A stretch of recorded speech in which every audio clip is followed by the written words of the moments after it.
अस्सलाम वालेकुम।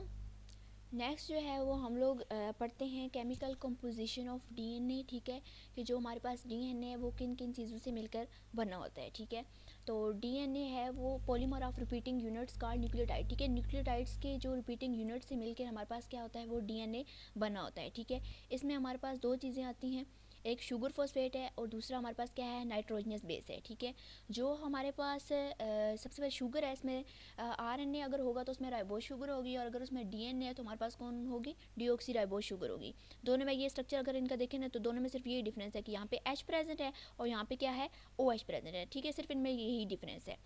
और जो दूसरी चीज़ है वो उनमें बेसिस प्रेजेंट होती हैं, और इसमें बेसिस कौन कौन सी हैं, एक हमारे पास एडिनिन है, गुआनिन है, थायमीन और साइटोसिन। ये इसमें चार जो है वो इसमें बेसिस प्रेजेंट होती हैं।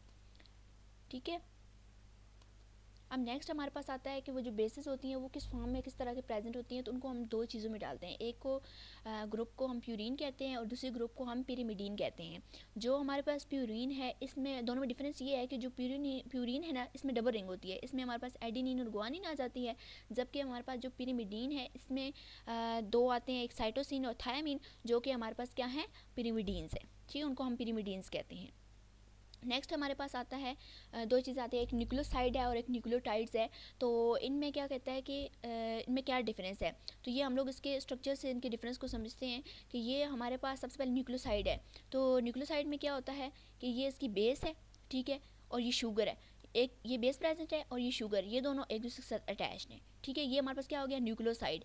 जबकि हमारे पास अगर न्यूक्लियोटाइड में देखा जाए तो उसमें ये हमारे पास शुगर हो गई, ठीक है, ये हमारे पास इसकी बेस हो गई, और उसके साथ हमारे पास क्या है, फोस्फेट ग्रुप अटैच्ड है। ये हमारे पास इसके साथ फोस्फेट ग्रुप अटैच्ड है। तो इसमें सिर्फ दो चीज़ें हैं तो उसको हम कहेंगे न्यूक्लियोसाइड, और इसमें ये तीनों चीज़ें प्रेजेंट होती हैं, तो इस वजह से हम इसको कहेंगे न्यूक्लियोटाइड्स। और जो होता है ना इनका फोस्फेट ग्रुप, वो 5 कार्बन नंबर 5 के ऊपर अटैच होता है, जबकि हमारे पास जो इनका हाइड्रोक्सिल ग्रुप होता है वो हमारे पास कार्बन नंबर 3 के ऊपर अटैच होता है। ठीक है, उसकी जो बेसिस होती हैं वो कार्बन नंबर 1 के ऊपर अटैच होती हैं। नेक्स्ट हमारे पास आ जाते हैं पॉलीन्यूक्लियोटाइड्स। जो बहुत सारे जब न्यूक्लियोटाइड्स आपस में मिलते हैं तो हमारे पास क्या बनाते हैं, पॉलीन्यूक्लियोटाइड्स बनाते हैं। ठीक है, अब वो जो पॉलीन्यूक्लियोटाइड्स हैं ये हमारे पास इसका स्ट्रक्चर देखें तो हमारे पास क्या होता है, एक जो फॉस्फेट ग्रुप है वो हमारे पास नेक्स्ट न्यूक्लियोटाइड के साथ अटैच्ड होता है। ठीक है, कार्बन नंबर 3 के ऊपर, carbon phosphate group carbon number 5 के ऊपर प्रेजेंट है, और जो उसका दूसरा एंड है वहाँ पे हमारे पास क्या प्रेजेंट है, 3 प्रेजेंट है। ठीक है, वो हाइड्रोक्सिल ग्रुप कार्बन नंबर 3 पे जो है वो अटैच्ड है। तो हम लोग इसकी अरेंजमेंट वो 5 से 3 अरेंजमेंट का नाम भी देते हैं कि हमारे पास एक साइड 5 फॉस्फेट ग्रुप 5 पे अटैच है, और जो हमारे पास इसका हाइड्रोक्सिल एंडिंग ग्रुप है वो हमारे पास कार्बन नंबर 3 पे अटैच है। दरमियान में हमारे पास इसका जो है वो फॉस्फोडाइस्टर जो है वो बॉन्ड आता है। ठीक है, ये फॉस्फोडाइस्टर इसके नाम से शो हो रहा है कि इसमें एक फॉस्फेट का ग्रुप होगा और दो इसमें क्या होंगे, डाई एस्टर, दो इसमें एस्टर्स के ग्रुप होंगे। ठीक है, अब ये हमारे पास जो इनकी अरेंजमेंट होती है वो इंपॉर्टेंट होती है। ठीक है, एक हमारे पास 5 होना चाहिए और एंड कार्बन, और दूसरा हमारे पास जो है 3 होना चाहिए। ठीक है, हाइड्रोक्सिल ग्रुप 3 पे होना चाहिए। तो ये अरेंजमेंट जो मालिक्यूलर जेनेटिक्स है उसमें बहुत ज़्यादा इंपॉर्टेंट होती है। अब हम लोग फॉस्फोडाइस्टर बॉन्ड का स्ट्रक्चर देखते हैं, इसमें कैसे होता है।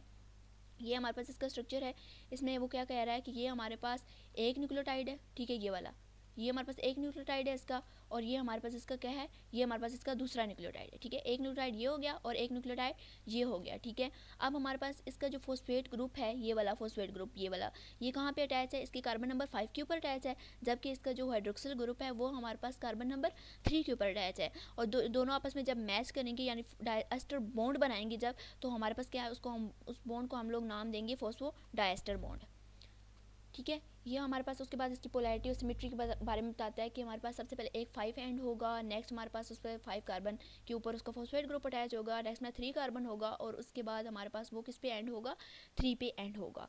नेक्स्ट हमारे पास आ जाता है कि जिनकी कंपोजिशन आ जाती है, जो हमारे पास एरवन चारगफ ने दी थी और 1940 में उसने चारगफ रूल दिया था। उसने कहा था कि जो हमारे पास डीएनए है, ठीक है, उसने 4-5 रूल्स बताए। उसने कहा, सबसे पहले कहा कि जो डीएनए की कंपोजिशन है वो स्पीशी टू स्पीशी वेरी करती है। सेकंड पॉइंट में उसने ये कहा कि जो हमारे पास डीएनए वो हम बॉडी के किसी भी टिश्यू से जो है वो एक्सट्रैक्ट कर सकते हैं। तीसरे पॉइंट में उसने ये कहा कि हमारे पास अगर ऑर्गेनिज्म की एज है, nutritional state, changing environment does not effect the base composition of DNA of given organism, कि वो हमारे पास उनकी डीएनए की जो बेसिस की कंपोजिशन है उसको कोई इफेक्ट नहीं करता। ठीक है, ये इसने सारा जो डीएनए में जो बेसिस है उसकी कंपोजिशन के बारे में बता रहा है। फिर फोर्थ पॉइंट में वो कहता है कि जो एडेनिन की कंपोजिशन है वो इक्वल होती है थायमिन की, और जो ग्वानिन है वो इक्वल होता है साइटोसिन के। और थर्ड पॉइंट में वो ये कहता है कि जो हमारे पास सम ऑफ प्यूरिन और पिरिमिडिन, यानी कि दोनों को जो सम है वो भी एडेनिन और ग्वानिन, ये दोनों प्यूरिन्स हैं, इनका इक्वल होता है थायमिन और साइटोसिन के। ये कुछ हमारे पास फिर उसने ऑर्गेनिज्म होमो सैपियंस को लिया, ड्रोसोफिला, इन सब की जो है वो सेपरेट सेपरेट उसने कंपोजिशन बताई कि इस तरह से हमारे पास क्या होते हैं, इनकी कंपोजिशन जो है वो वेरी कर रही है। ठीक है, स्पीशी टू स्पीशी बिल्कुल वेरी कर रही है। फिर उसके बाद हमारे पास जो DNA is a double helix, ये जो रोजलाइन फ्रैंकलिन था उसने हमारे पास इस चीज़ को स्टडी किया था 1950 में एक्सरे डिफ्रैक्शन की प्रोसेस के थ्रू, और उसने ये चीज़ की थी कि हमारे पास इसकी जो होती है वो हेलिकल शेप में, डीएनए जो है हेलिकल शेप में प्रेजेंट होती है। फिर बाद में वाटसन और क्रिक आए, फिर उसने इस चीज़ों को मॉडिफाई किया कि इसका बाकी में हेलिकल स्ट्रक्चर होता है, और 1953 में उन्होंने ये काम किया और उनको इस बेस पे जो है वो नोबेल प्राइज़ मिला 1962 में। ठीक है, उन्होंने क्या कहा, हम लोग इसके स्ट्रक्चर से इसको समझते हैं। ये इसका स्ट्रक्चर है, ठीक है, यहाँ से ये भी इसका एक स्ट्रक्चर है। ठीक है, इसमें वो क्या कह रहा है, इसमें वो कहता है कि हमारे पास जो है वो दो इसमें क्या होती हैं, हेलिकल्स चेन्स होती हैं। ठीक है, पोलिकुलर एक ये वाली चेन है और दूसरी हमारे पास इसकी ये वाली चेन है। ठीक है, इसमें क्या होता है, दो इसकी हेलिकल चेन्स होती हैं। ठीक हो गया। अब नेक्स्ट हमारे पास वो क्या कहता है कि ये जो हेलिकल चेन्स हैं ये आपस में किस तरह अटैच्ड हैं, ये आपस में अटैच्ड हैं with the help of basis. ये हमारे पास एडेनिन और थायामिन का बेस हो गई, और ये हमारे पास ग्वानिन और साइटोसिन की बेस हो गई। ठीक है, ये आपस में इससे अटैच्ड हैं क्योंकि इनमें हाइड्रोजन बॉन्ड प्रेजेंट है।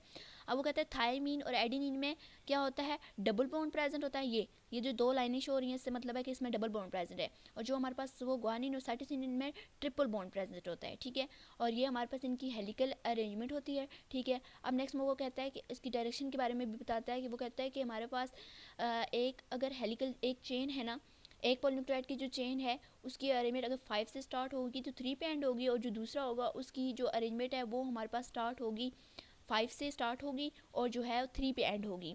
ये नेक्स्ट इसमें दिखा रहा है। अगर इस डायग्राम को हम लोग देखें तो इसमें क्या कहता है, इसमें वो कहता है कि ये हमारे पास क्या है, ये शुगर फॉस्फेट बैकबोन, यानी कि ये हमारे पास इसमें ये ग्वानिन, साइटोसिन, एडेनिन, थायमिन, इस तरह इनकी अरेंजमेंट है। अब इनके डिस्टेंस कितना है, 3.4 नैनोमीटर, और वो कहता है कि जो हेलिकल एक टर्न आती है उसमें 10.5 उसमें बेसिस प्रेजेंट होती हैं। ठीक है, या तो 10 प्रेजेंट होंगी या पर 10.5 उसमें बेसिस प्रेजेंट होंगी। ठीक है, अब ये मेजर ग्रूव्स और माइनर ग्रूव्स, इनका क्या मतलब है, इसका मतलब है कि ये हमारे पास जहाँ पे कम डिस्टेंस है इसको हम क्या कह रहे हैं, इसको हम कह रहे हैं ये क्या है, इसका ये माइनर ग्रूव्स है, और यहाँ पे ये इसका लार्जर डिस्टेंस है ये वाला, तो इसको हम इस वजह से इसको कहते हैं कि ये इसका क्या है, मेजर ग्रूव्स है। ये हमारे पास इसका स्ट्रक्चर था जो कि हमारे पास वाटसन और क्रिक ने बताया था। नेक्स्ट हमारे पास आ जाता है फॉर्म्स ऑफ डीएनए। ठीक है, फॉर्म्स ऑफ डीएनए 3 तरह की होती हैं, एक बी फॉर्म डीएनए, ए फॉर्म डीएनए और जी फॉर्म डीएनए। जो हमारे पास सबसे पहले हम बी को देखते हैं, बी बिल्कुल वही है जो वाटसन और क्रिक ने दिया था, और ये मोस्टली जो है वो सेल्स के अंदर प्रेजेंट होता है। ठीक है, इसमें वही सारी चीज़ वही सेम बता रहा है कि हमारे पास में मेजर ग्रूव्स है, फिर मेजर ग्रूव्स है, माइनर ग्रूव्स है, और एक टर्न में हमारे पास 10.5 जो है वो इसमें बेसिस प्रेजेंट होती हैं, और इसका डिस्टेंस कितना होता है, 3.4 नैनोमीटर इनका डिस्टेंस होता है। ठीक है, ये हमारे पास, और इसमें हमारे पास ह्यूमिडिटी 95% होती है, और इसमें जो साल्ट की कंसनट्रेशन होती है वो क्या होती है, वो इसमें लो होती है। ठीक है, ये बिल्कुल सेम है जिस तरह के हमारे पास वाटसन और क्रिक का हम लोगों ने पढ़ा, इसका बिल्कुल वही है, और ये मोस्टली यही प्रेजेंट होता है। ये हमारे पास इसकी क्या है, बी फॉर्म ऑफ डीएनए है। नेक्स्ट हम लोग देखते हैं इसकी ए फॉर्म ऑफ डीएनए। ये भी हमारे पास कुछ जो है सेल्स में ये प्रेजेंट होती है, लेकिन इसमें उसमें हमारे पास 10.5 या 10 बेस पेयर्स होते हैं, और इसमें डिफरेंस ये है कि इसमें कितने बेस पेयर्स होते हैं, इसमें 11 बेस पेयर्स होते हैं। ठीक है, ये चीज़ ये डिफरेंस है, इसमें कितने प्रेजेंट होते हैं, 11 बेस पेयर्स। ठीक है, और एंगल 20 एंगल पे ये प्रेजेंट होते हैं, और उसके बाद मतलब और बाकी इनका स्ट्रक्चर तकरीबन बिल्कुल वैसे ही होता है। डिफरेंस इसमें ये है, एक तो ये 11 बेस पेयर्स प्रेजेंट होते हैं, और दूसरा इसमें ये है कि इसमें लो वाटर काउंटर होता है और हाई इसमें साल्ट की कॉन्सेंट्रेशन होती है। ये हमारे पास कौन होता है, ये हमारे पास ए फॉर्म ऑफ डीएनए होती है। नेक्स्ट हमारे पास जी फॉर्म ऑफ डीएनए आ जाता है। जो हमारे पास जी फॉर्म है इसमें वो कहता है कि ये जिगजैग मैनर में होती है। ठीक है, as the backbone form zigzag structure they call the structure of G DNA. ठीक है, इसके जिगजैग मैनर में होती है। ठीक है, और इसका अलेक्जेंडर रिच ने एसोसिएट 1979 में इसको जो है वो डिस्कवर किया गया था। ठीक है, ये हमारे पास इसकी जी फॉर्म है। नेक्स्ट हम लोग इसकी ये कुछ डायग्राम्स हैं वो देखते हैं। ठीक है, ये हमारे पास बी फॉर्म की थी बिल्कुल उसी तरह, और फिर हमारे पास ये ए फॉर्म की है। ठीक है, इसके ये मेजर ग्रूव्स और माइनर ग्रूव्स भी जो है वहाँ पे शो हो रहे हैं, इनके एंगल बताए जा रहे हैं। फिर इसमें बेसिस स्पेस भी बताया कि इसमें 11 होते हैं और उसमें 10 होते हैं। ठीक है, ए में हमारे पास 11 होते हैं, जबकि जी में हमारे पास कितने टर्न्स होते हैं, उसमें 12 टर्न्स होते हैं। ठीक है, उसमें 12 बेस पेयर्स होती हैं ईच टर्न में, और जिग-जैग मैनर होता है। और जी में एक ये डिफरेंस है कि हमारे पास उनमें अल्टरनेटिंग हमारे पास कौन होता था, ये एडेनिन, थायमिन, ग्वानिन, साइटोसिन, इस तरह से उनके अल्टरनेट चलते थे। जबकि हमारे पास इसमें ये हमारे पास ये इसमें हमारे पास क्या होता है, इसमें हमारे पास जी सी इस तरह से हमारे पास इसकी अरेंजमेंट चलती है। नेक्स्ट हमारे पास ये इसकी तीनों फॉर्म्स हैं। ये ए फॉर्म है, इसकी शेप इस तरह की है। ये बी फॉर्म है, फिर इसकी शेप इस तरह की है। और ये जी फॉर्म है। ठीक है, ये जिग-जैग मैनर में होती है और बिल्कुल स्मूथ थिन सी होती है। तो ये हम लोगों ने जो है वो केमिकल कंपोजिशन ऑफ डीएनए पढ़ी है, जो कि फुल मतलब उसके केमिकल कंपोजिशन भी थी, और इसके अलावा इसमें फॉर्म्स भी हम लोगों ने इसकी पढ़ी, वाटसन क्रिक मॉडल पढ़ा। और ये इस वीडियो में यही है। फिर उसके बाद नेक्स्ट हम लोग स्टार्ट करेंगे अगली वीडियो में।